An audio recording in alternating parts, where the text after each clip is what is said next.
Hi everyone, this is Liz from Creative Life of Liz, and I am going to do a little bit of a chatty video today.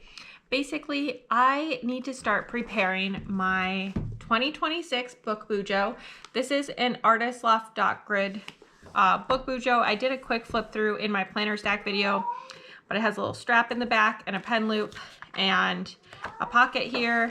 Has a couple of test pages at the end, and then in the front it has a bunch of contents pages, a key, and then it starts the dot grid. There's 180 pages of actual dot grid in here.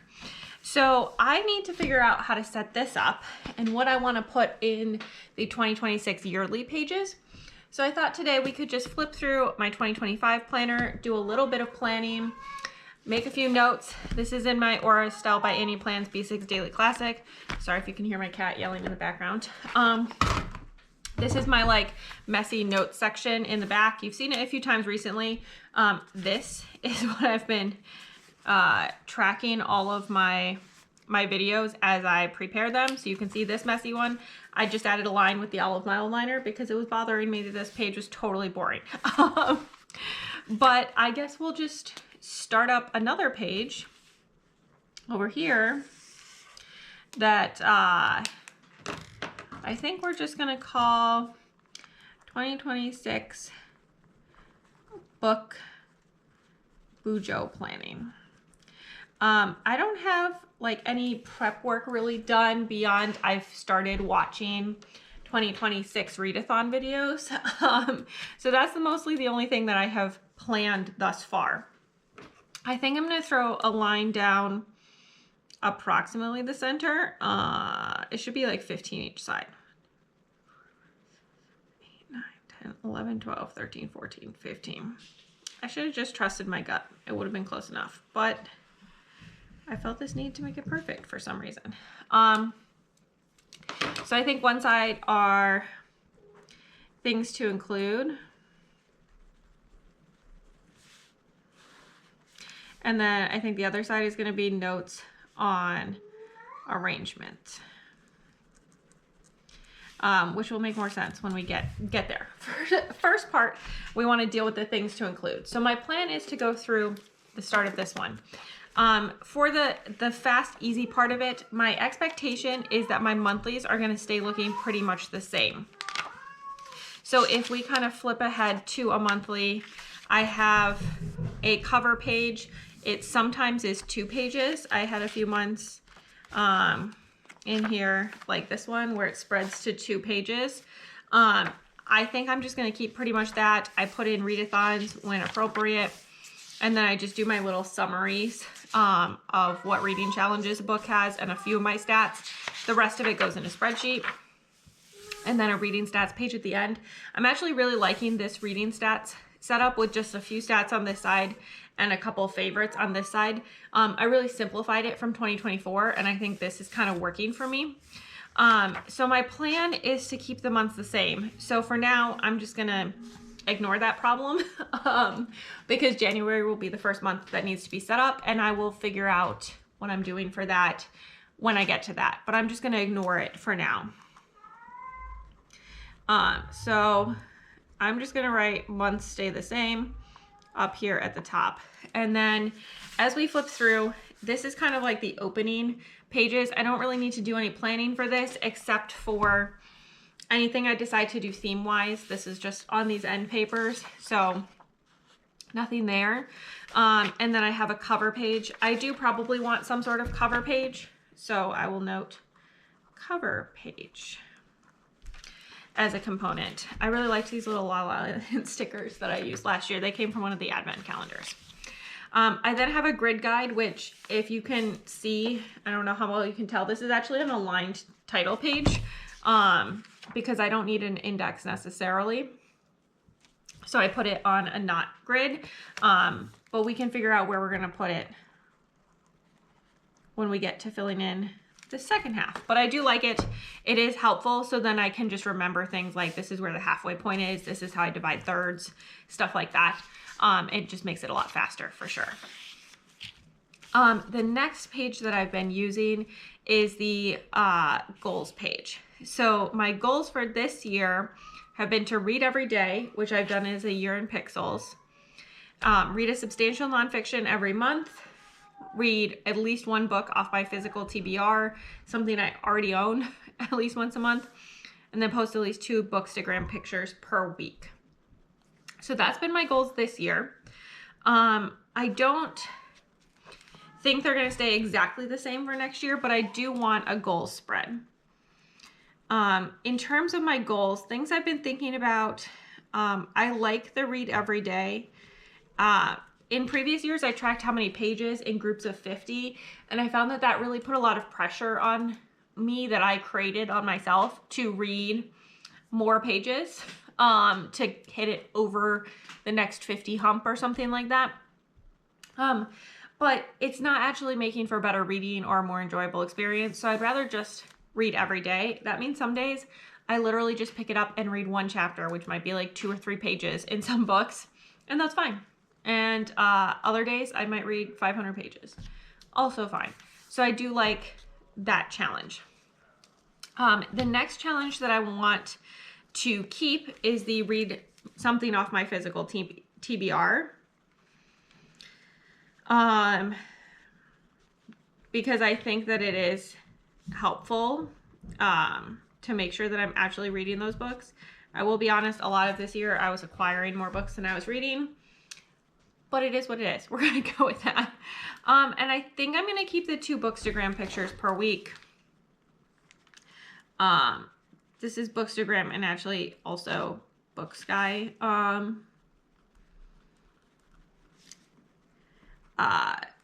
post on both. It's the same essentially information in both formats. So follow me if you're interested at Creative Life with Liz.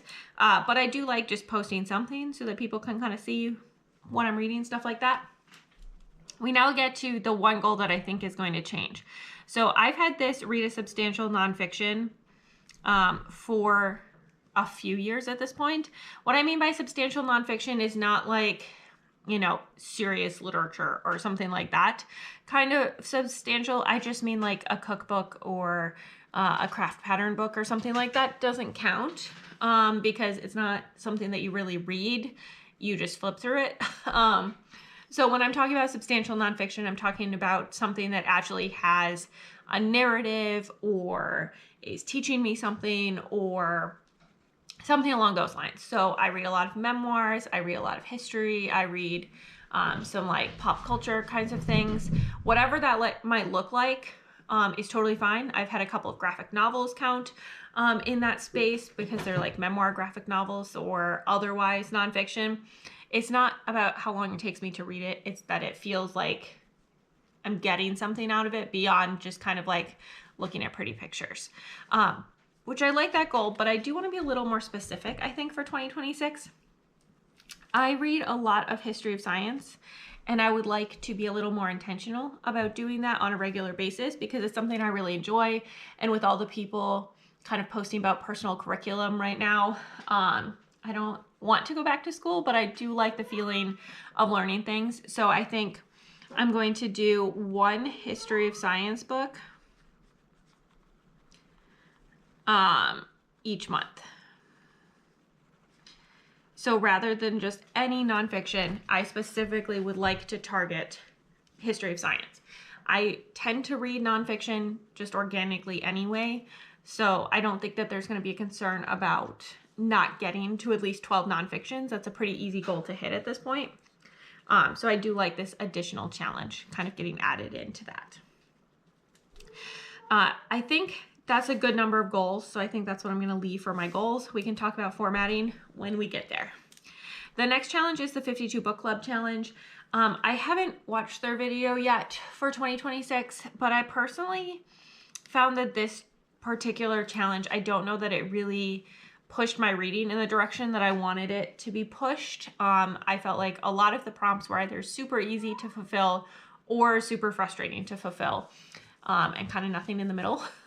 So this might not be the challenge for me. So I think I'm going to keep it off my list. Next up is the buzzword challenges.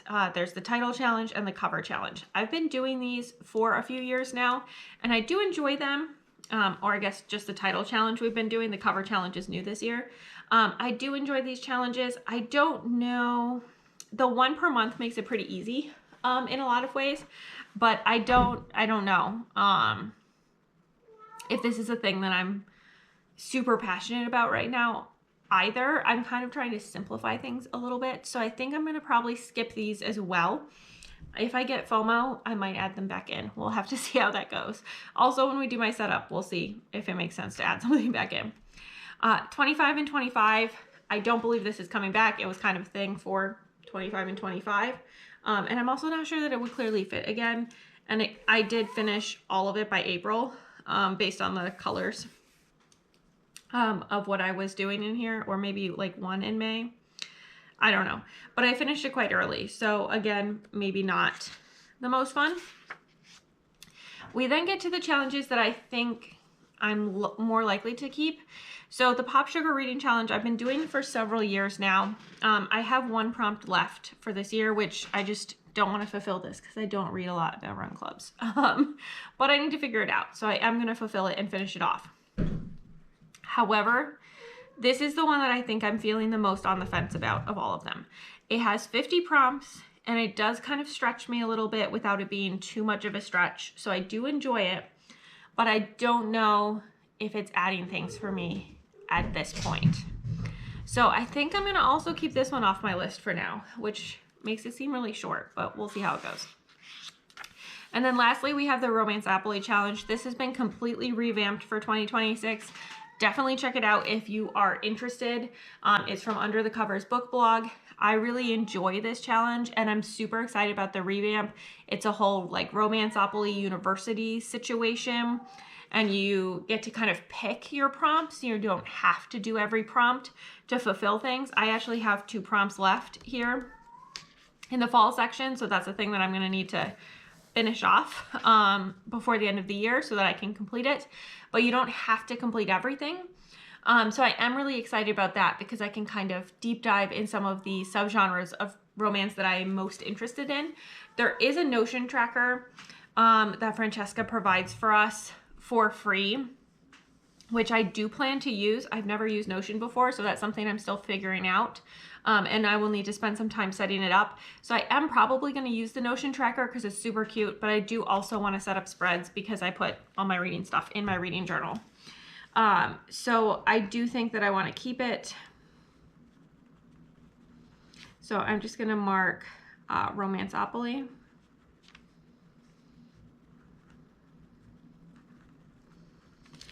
Down there as something I for sure am keeping. The way that it's set up is you need to do 5 in the core curriculum, 5 in a major, 5 in a minor, and 5 electives as the mandatory components. And then there are optional clubs and optional seasonal challenges and an optional book club / study session each month.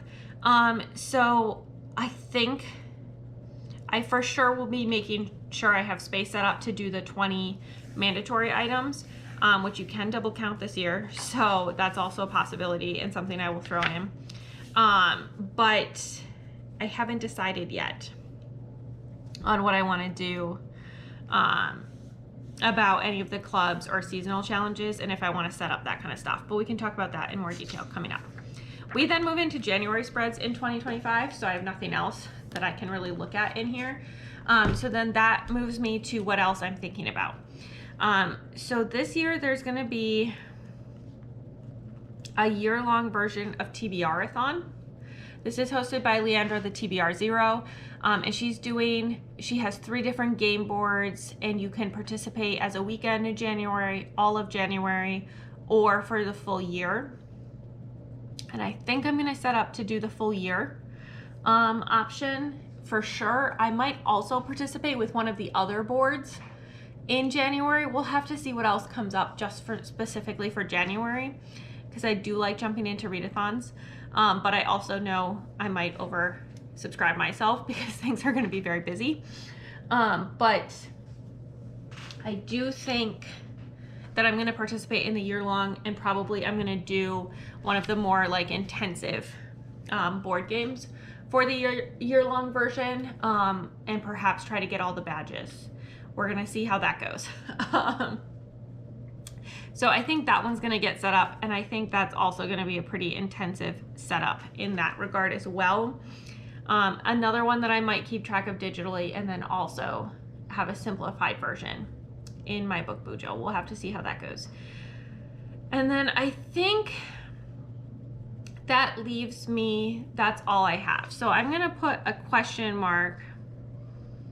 I'm gonna put the buzzword with a question mark, and I'm gonna put pop sugar with a question mark. And that's gonna kind of come into as we get things set up. I think that might influence things. But we're gonna see how that goes.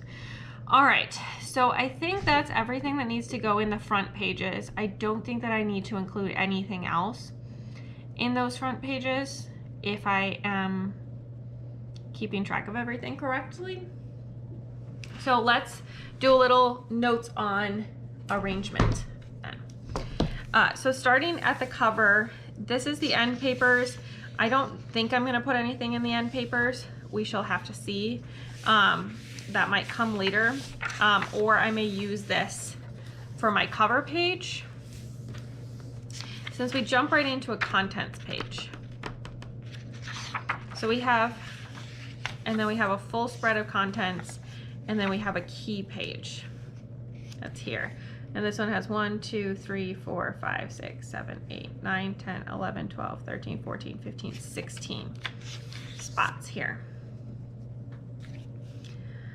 Okay.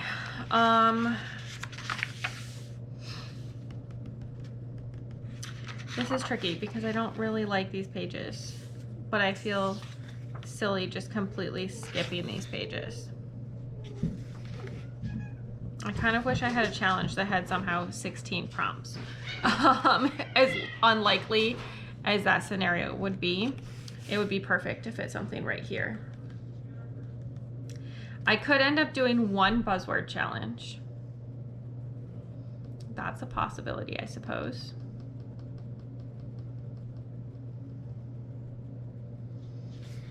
And just kind of space it to make that work out.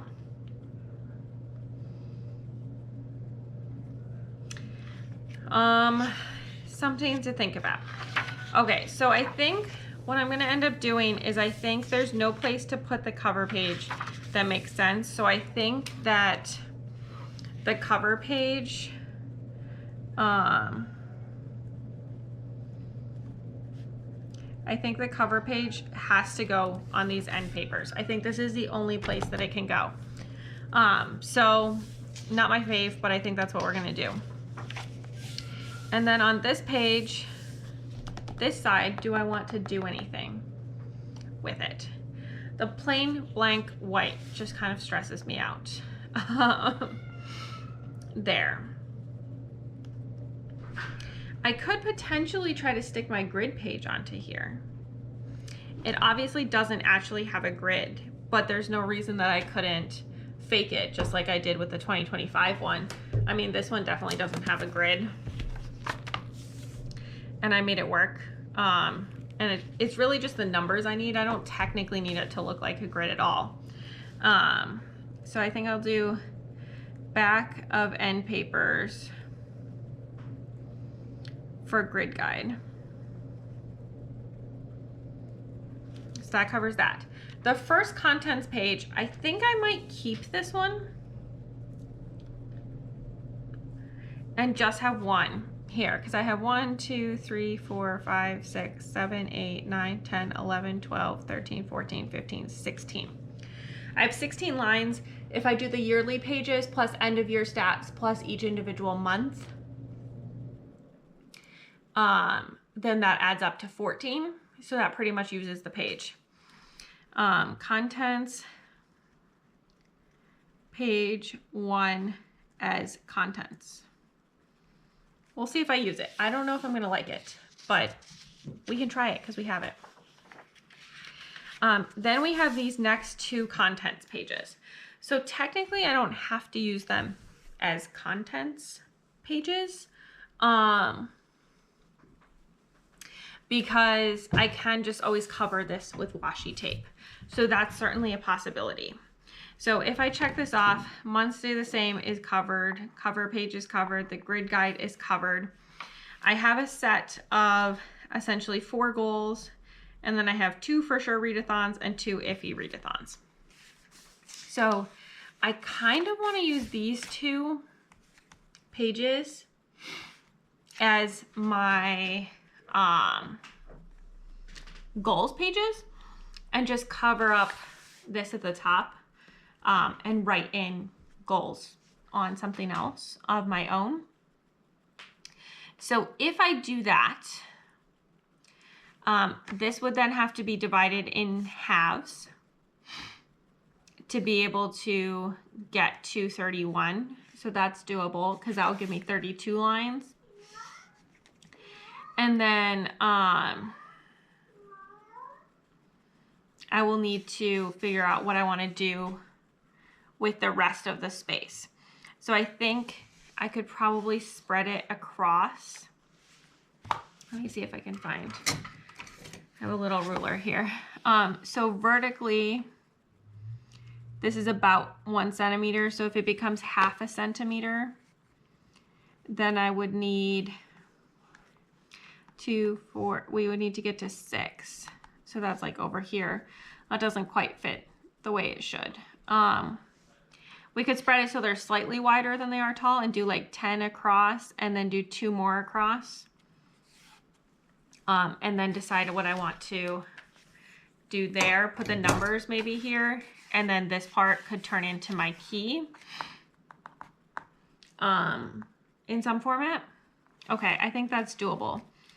Contents, pages 2 and 3 for goals.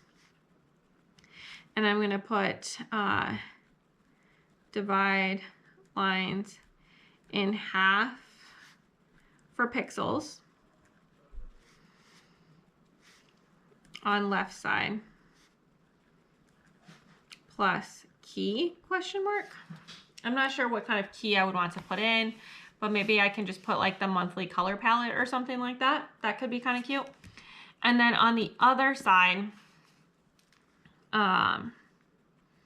right side for other 3 goals.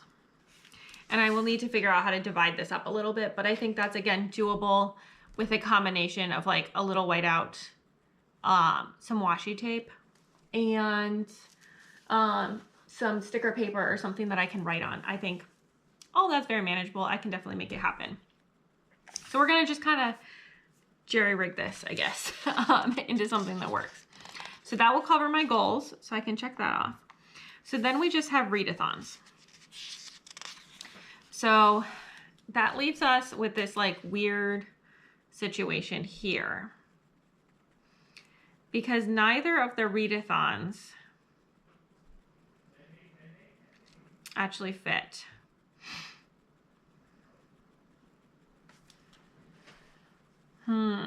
What if I turned this into the start of Romanceopoly? Because this has 16 lines.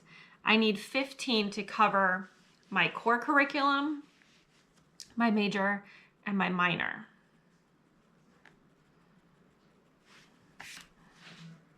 So I could potentially put it here, and then I could put the electives over here.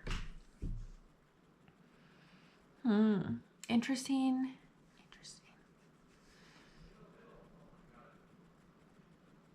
I feel like that could really work. And then I could use the top half of this to put in the general details and my information about my major and minor.